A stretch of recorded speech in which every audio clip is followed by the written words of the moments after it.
If you've heard my birth stories before, even with my third baby, my contractions were never closer than 6 minutes apart. I would have been a poster child for let's intervene and do something to fix her body, right? Never closer than 6 minutes apart. And into active labor, hours and hours into active labor, I was exhausted and went to go lay down in my bed, and I took a 45-minute nap where my contractions spaced out, and I had 3 contractions during that time, 2 or 3. And from that nap, right, I did wake up in transition. I woke up to having transition contractions and being prepared to move into that pushing phase.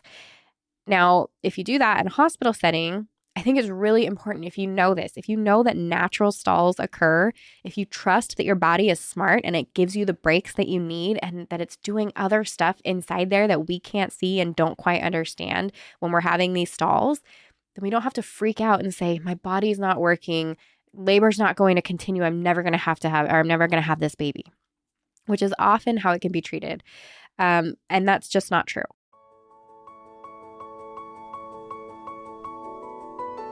Getting pregnant and giving birth are 2 of the most exciting things you can ever hope to experience in this life. The moment you think you could be pregnant, you're frantically searching for all the best information, which is why you're here today. I'm Stephanie King, and with my many years of experience as a professional childbirth educator, doula, and lover of all things pregnancy, birth, and postpartum, I'm here to make preparing for your birth enjoyable, empowering, and totally easy. Each week, I'll cover different topics, interview professionals, and get into the nitty-gritty birth stories from mamas just like you. And when you're ready for more, you can join me in the My Essential Birth course at myessentialbirth.com, where I take you step by step through exactly how to prepare your mind, body, spirit, and partner for a birth you love. So let's get started.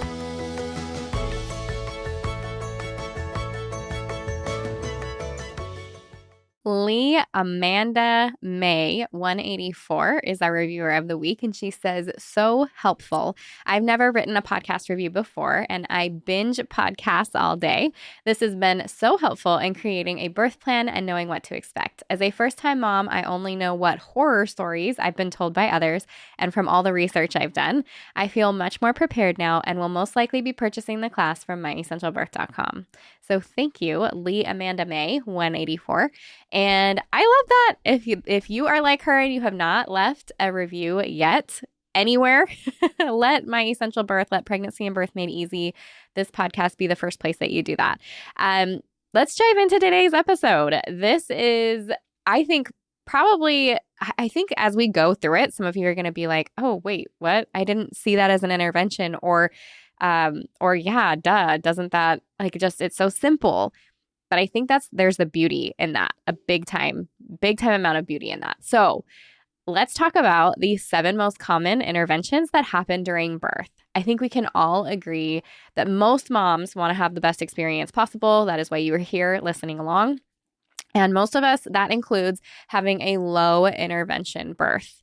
And there might be some of you following along that are like, what's the harm? Like, what's the big deal? And some of these things that they're talking about. And it really is just about you having control over your birth space and choosing to do whatever you would like to do. So let me say that before we get started, because some of the things I'm going to talk about, you might not look at it as an intervention, but also might not care or might actually welcome some of the things that I'm talking about, and that's totally fine.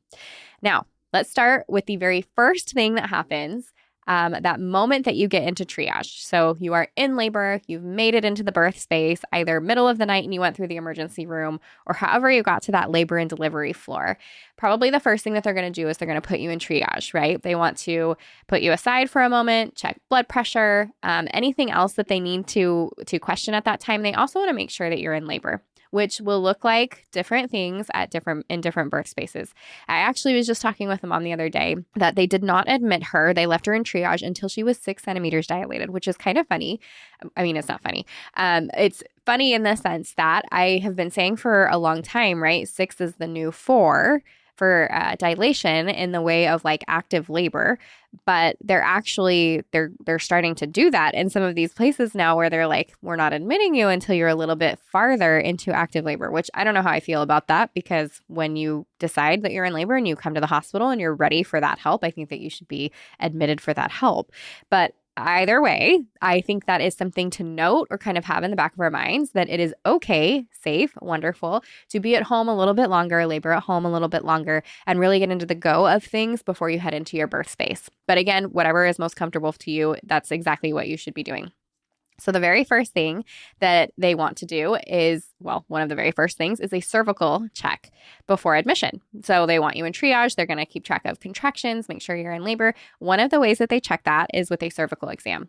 You do not need to consent to this cervical exam, even though it is a way and a policy and a procedure that is used in a hospital setting to check that you are in labor in order to put you in a labor and delivery room. You need to be aware that if you decline having that cervical exam, that it might take you a little bit longer to get back into that room. So that's just something to be noted.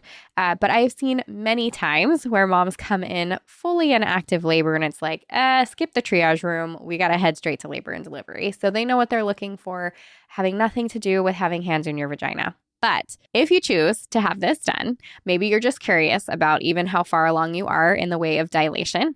Let's talk about what you can expect along the way. So the first thing you need to know is it is likely not going to be a comfortable experience. So if you're having contractions, particularly if you're really working through them and your body is in full-blown labor, you're probably not going to want to be leaned back either all the way or even at a 45-degree angle on a bed, legs spread wide open.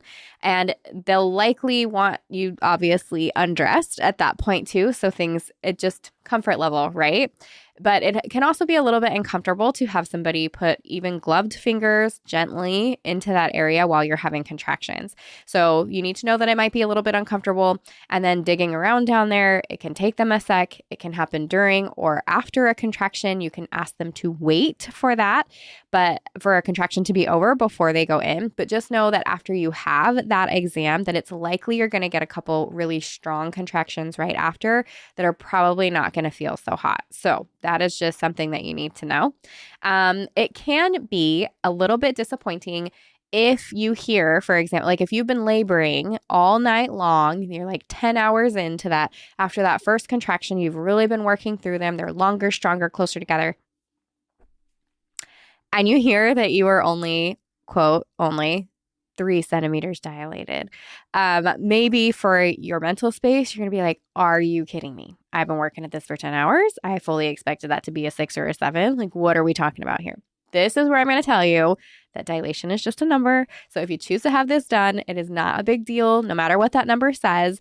But if you are curious and you're aiming for a higher number, just know that number can change at any time. And you've heard me with women that have told their birth stories on this podcast, but you could be 5 centimeters, 6 centimeters, and give birth less than an hour later. So truly dilation is just a number. It is just a piece of information for where you're at. You're going to be paying attention to how you're feeling, how you're reacting during the contractions. Are you having to pause and slow down and breathe? Are you having to focus? So you're like not talking during contractions and your eyes are closed and you're really focused. Those are the kinds of things that are going to give you personally a better idea of where you're at. So don't just stick onto that number if this is what you choose to do. Another thing that you need to be aware of is anytime that you receive a vaginal exam, that is an opportunity to have good bacteria end up in a spot where it's not supposed to be, and it can there is a risk for infection anytime we do a vaginal exam. The risk is relatively low, especially if your bag of waters is broken, but it's never zero, and it absolutely can introduce some bacteria, so be aware of that. If your waters are broken, that is a really good reason to not have a vaginal exam or have very minimal amounts of them. And hopefully wherever you're at, they're going to feel that way too. But just be aware of that, because then definitely we're looking at increasing those chances of bacteria being put into that uterine area where your baby is. So we don't want to do that. So that's what you need to know about that first cervical check. Mostly that if you choose to have it, dilation is just a number, and also to be aware that you do not have to have it if you do not want to. Okay, intervention number two. This will be changing into your hospital gown. And these are little interventions, so you might not recognize this as an intervention at all. And certainly this is not a medical intervention, so I understand why that might throw you off. But if you were like me, that there is something about wearing my own clothes that I'm like, I feel like I'm more in control of my body right now. Plus, the gowns for me, they're like super scratchy and uncomfortable, and I can't tie them all the way. And I always ask for a second one if I have to wear it because I want my backside covered. So then it's like a little too heavy, too hot, or whatever. It's just not my favorite. And so that was a big deal for me. It might not be for you. In fact, I know women that absolutely love the hospital gowns. Yes, get the clothes off. Let's talk about the gown. That sounds great. Easy access for everyone, including myself. So if that's you, great. But again, this is something that you do not have to do. So if you choose to not have a gown after you were admitted or even during triage before they put you into labor and delivery, you can say no, and it's not a big deal. Now, I know moms that they're like, I do want a gown, just ease of access, and I don't want to argue with them and whatever. So I'm going to purchase one rather than wear theirs for comfort and everything else. Plus, they make really cute gowns now.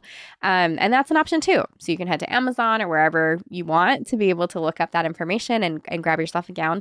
But the material tends to be a little bit softer. It still has all the like pull away buttons and whatever for nursing, or if you choose to have an epidural, or just to be able to take it off very quickly. So if that is something for you, then look into that. But it is one of those things that the more that we do to be part of that space, part of the hospital space, the less it can feel like home or comfortable for us. And so think yourself through it. Like, this is what I tell women to do, right? When we're picturing our birth space, it's who's there, what are you dressed in, what's the atmosphere like, where are you when you're having contractions? What are you doing during contractions? And this was one of them. Like, what are you wearing? Are you in a hospital gown? You know, oftentimes when women are picturing themselves at the hospital and working through contractions, they're actually not in a hospital gown in their head. And it is a small thing, but it definitely affects your mental space. Even something simple, I might not be describing it perfectly, but just that simple switch of something, it also affects your mental space. It's just one more thing that makes it feel a little less like home. So just information and something to keep in mind. Number 3, hooking you up to an IV to get fluids as soon as you are admitted. And this is often one of those things that's touted as, look, if there's an emergency, then we need to be able to get in there fast. And that is true. If there is a crazy emergency and they absolutely need, to get in there as soon as they can, yes. I really want to encourage you to think about birth as not an emergency, because 9 times out of 10, 99 out of 100, it's not going to be some crazy emergency where you already need an IV line. There are even a quote unquote emergency C-section. Most of the time, majority of the time, is going to have time for them to come and do an epidural and get you settled and prepared and talk to you and dad and scrubs and all that stuff that happens. So if we're talking like a true crash where they've got to knock mom out, that might be a little bit crazier. Let's hope it doesn't come to that. And it would be very, very rare, because we know that most cesarean births are done with mom wide awake, fully numb, and time for an IV to be placed if it hasn't been already. So I want to encourage you there. It can be, again, just things to be thinking about. It can be a little bit annoying to have something that is in there, even if it's just the line. So we always tell moms, like, you don't have to be, even if you decide to get the IV, you can get the Heplock, which is just the access to your vein. So they give the access to your vein, they tape it off, and you're good to go. That way it's just a quick plug-in to be able to give you your saline or medication or whatever you need. But even that can be like, and I shared this before, but like anything in my arm and I'm like, I can't use that anymore. In fact, I can't even look at it. Like, this isn't going to work, And I'm constantly thinking about it and I feel it and it gets in my head. And I don't want to be thinking about that during contractions. So if that sounds like you, then think about it. And another thing, when you are picturing your birth, even if you're at the birth, you're at a hospital and you're picturing working through labor, do you see yourself hooked up to an IV? A lot of times women don't, and there might be a reason for that. But yes, it can be a little bit distracting. It can be uncomfortable. It might be convenient if you, for example, have something like Group B strep and you've chosen to receive antibiotics, so they want you to have that every so many hours. Then you don't have to get stabbed every time they want to be able to run a round of antibiotics. So that might be an option for you.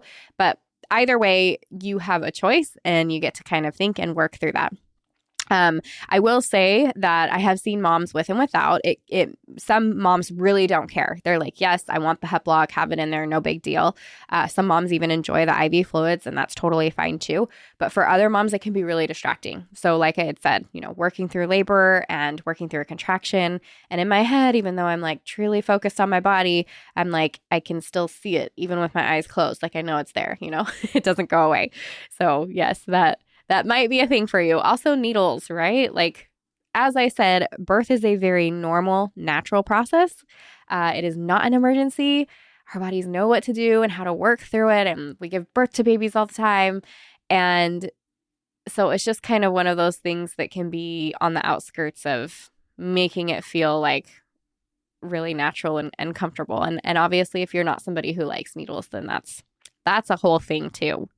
Now, number 4. Continuous fetal monitoring. Now, this is an intervention that you probably have heard me talk about before as an intervention and probably makes a little bit more sense to you to hear as an intervention.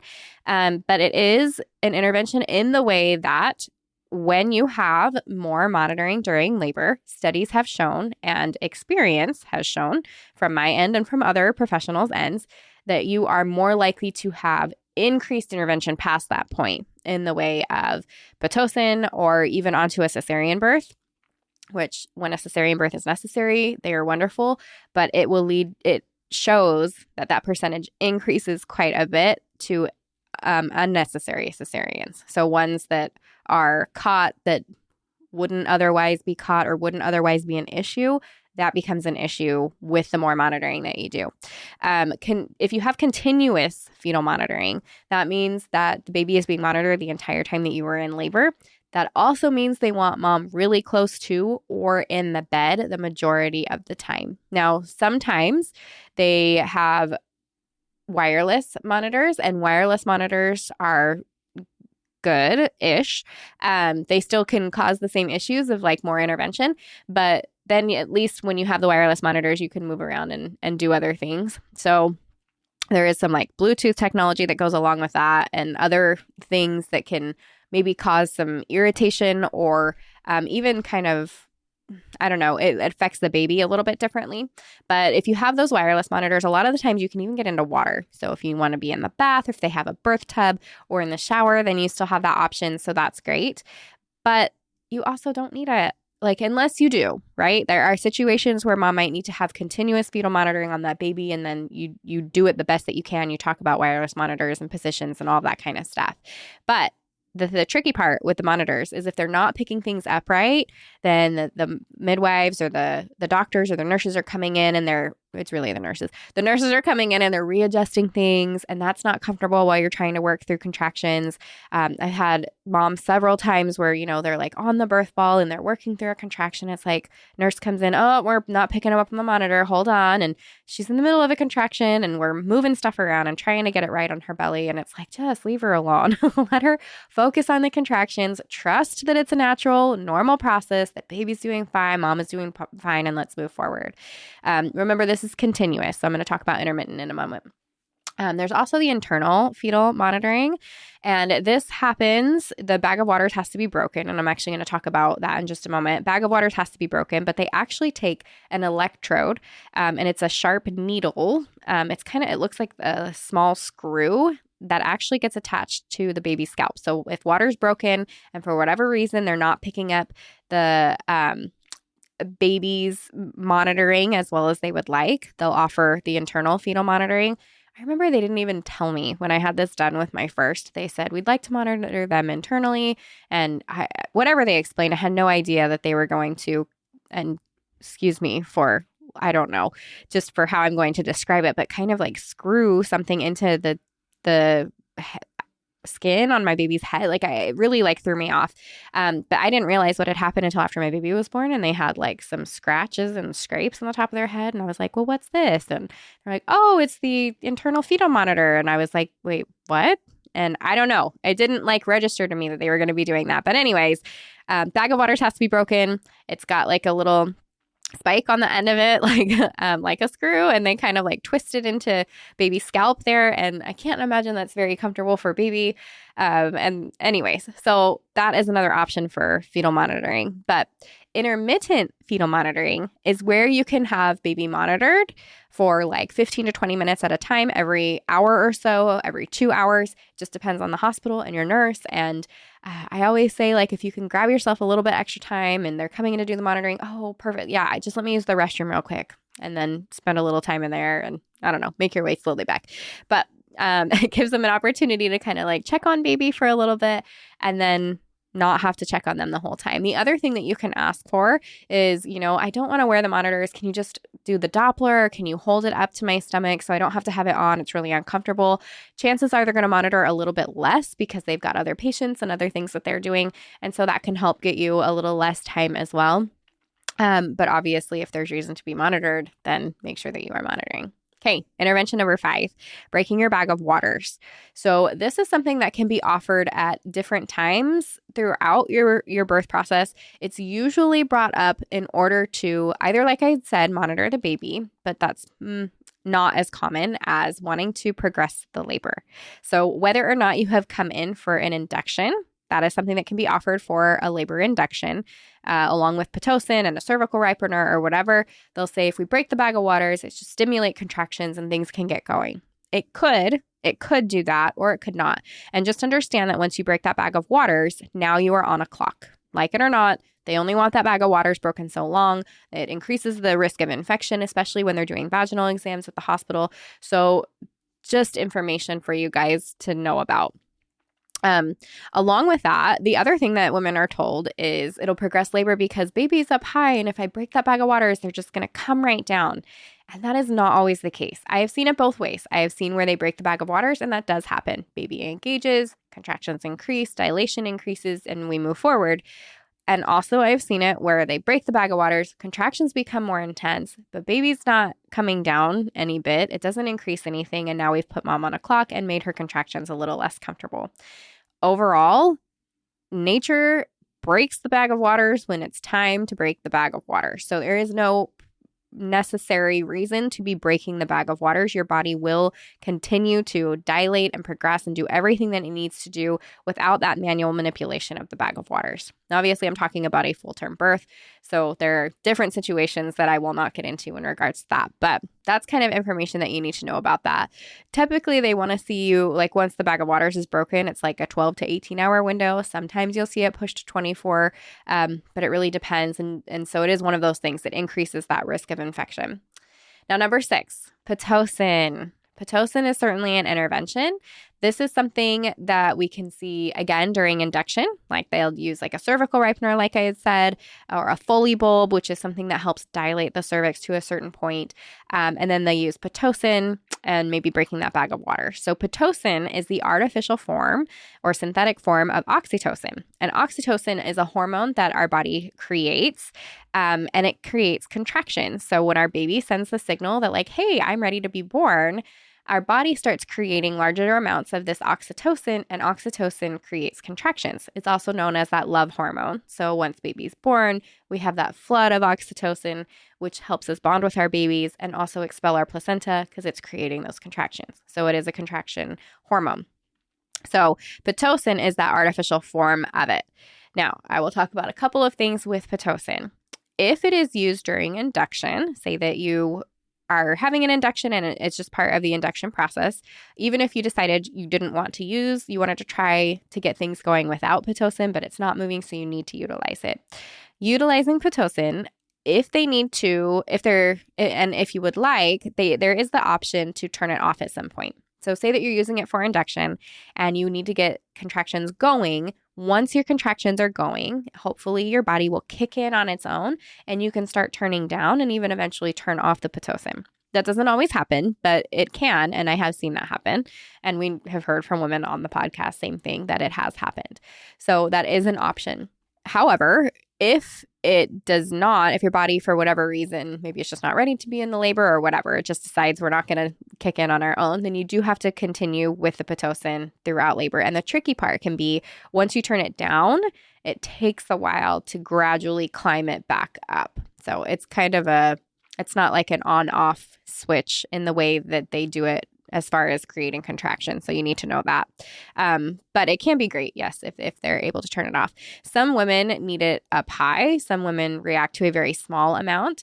But as far as Pitocin contractions go, from how they have been explained, from how women explain them, is that contraction, it's not like the ebb and flow of an oxytocin contraction.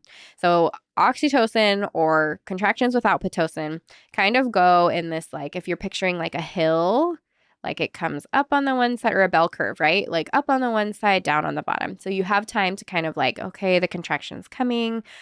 Take a deep breath. I feel it building. Okay, it's getting stronger, and it has that peak, and then it's going to slowly bring you back down. Pitocin contractions are very much, oh shoot, contractions is here, and it spikes up, and then it holds high at the top, so it kind of like is all peak, and then it drops you back down at the end, and contraction is over. So it's a little bit more of a take your breath away. The intensity can be a little bit more extreme and uncomfortable, especially listening to women who have had both. They've had with and without Pitocin. They're like, oh, much prefer the without Pitocin.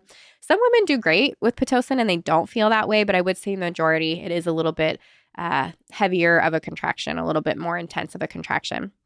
So the other reason that Pitocin would be used, if not for induction, would be during labor if there's any kind of stalls. And this is one of those things where I think it's really important that we understand that natural stalls happen in labor. If you've heard my birth stories before, even with my third baby, my contractions were never closer than 6 minutes apart. I would have been a poster child for let's intervene and do something to fix her body, right? Never closer than 6 minutes apart. And into active labor, hours and hours into active labor, I was exhausted and went to go lay down in my bed, and I took a 45-minute nap where my contractions spaced out, and I had 3 contractions during that time, 2 or 3. And from that nap, right, I did wake up in transition. I woke up to having transition contractions and being prepared to move into that pushing phase. Now, if you do that in a hospital setting, I think it's really important if you know this, if you know that natural stalls occur, if you trust that your body is smart and it gives you the breaks that you need and that it's doing other stuff inside there that we can't see and don't quite understand when we're having these stalls, then we don't have to freak out and say, my body's not working, labor's not going to continue, I'm never going to have this baby, which is often how it can be treated. And that's just not true. So have that in the back of your mind. Remember this. Repeat that to yourself, that natural stalls it's just part of the process. They won't call it natural stalls, but in the birth course, we call it natural stalls, and that is why. They are natural. It is normal. But understand that it might not be treated that way. So for a mom whose contractions have quote unquote fizzled out after she has been in active labor, oftentimes they will like to augment labor with Pitocin. And so even if your body has been producing that oxytocin and having those contractions, they may talk to you about, let's just do a little bit of Pitocin and see if we can kick things back up. So that is another option and something that you can, and when I had talked about kind of what you could expect from Pitocin, that's kind of where that's at. Other things, and I didn't mean to get into this, but I feel like you need to know, other things that you can do to augment labor naturally if you hit one of those natural stalls and you're ready to get going again is to utilize some different positions and also do some things like nipple stimulation, walking, squats, hovering over a ball, circle 8s on a ball. All of those things can help stimulate your natural oxytocin and contractions, along with clary sage oil. I have totally used clary sage essential oil. It is a must in every doula's bag, and that is something that I say, buy it now, stick it in your birth bag, bring it with you to the hospital. Don't touch it or smell it or put it on your body until you're at least 36 weeks because it can cause contractions. And if you find yourself in that position during labor, at your hospital or your birthplace where you need to get things going again, you sniff some of it. And if it's working really well, then you can put it away, or you can you can put it at different acupressure points on your body. The only thing that's a little tricky about that is once you put it on, you can't take it off. So if you really do need a break from those contractions, you get into the water or whatever, and your contractions are slowing down and you're like, I actually do need this. Well, then don't go sniffing the clary sage or asking for the Pitocin, right? But if you're ready for things to get moving again, you're like, I've had my break. I really am ready. Like, let's get moving. Sometimes we do have to take that active role. And those are some things that you can do before adding things like Pitocin. Okay, intervention number 7. the C-section. And I think this is really important to bring up because we know that 1 out of 3 moms right now is going to be offered that here in the United States, especially in a hospital setting. Now, this is whether or not this intervention can occur, whether or not it is scheduled or more of an emergency. And emergency happens after labor has begun, you're at your birthplace. For whatever reason, things are not going the way that they should be going, and cesarean is offered. Now, cesarean in itself is not bad. Cesarean sections are wonderful, useful tools for providers and for women when they're necessary. My big thing is to encourage women to know their options so that they're not having unnecessary cesarean births. When we talk about a 33% chance that a mom is going to have a cesarean birth, there's a lot of percentage there that is not necessary. And that is where we get a little, I get a little like on my soapbox about it. So there could be several reasons prior to pregnancy that your provider might say that you need to have a cesarean birth. Those things can be like a big baby or a breech baby, or you've had a prior cesarean. Let's talk about those just for a second. For a big baby, your body, it makes room for the size of baby that you need, that you will be able to give birth to. That was not super clear, but you grow babies that are the right size for your body that you will be able to birth. Even if we are talking about things like gestational diabetes, or other things that can have that baby grow a little bit bigger, I think it's fair for a mom to be aware of the risks of, yes, having a bigger baby, one of which, and what they'll talk to you about, is shoulder dystocia. That is a risk that is involved. However, it doesn't mean that just because your baby is big, even with something like gestational diabetes, that you will need to, or that you will have something scary like shoulder dystocia, which may or may not be scary in the instance. Sometimes it's relieved very easily. Other times it can go all the way to they had to break baby's collarbone to get him out, which can be a little scary, obviously. But there are other effects that come along with choosing not to give birth vaginally because of some of those scares for having a bigger baby versus an entire abdominal surgery that can affect both mom and baby short-term and long-term. So those are different things to consider. Breech baby, that's like a big one that, right? Like all of you moms that are listening, the big thing right now, like if you have breech baby, plan for a cesarean birth. So you guys have probably heard my interview with Rixa Freeze. She was excellent. I'm going to put that in the show notes for you guys.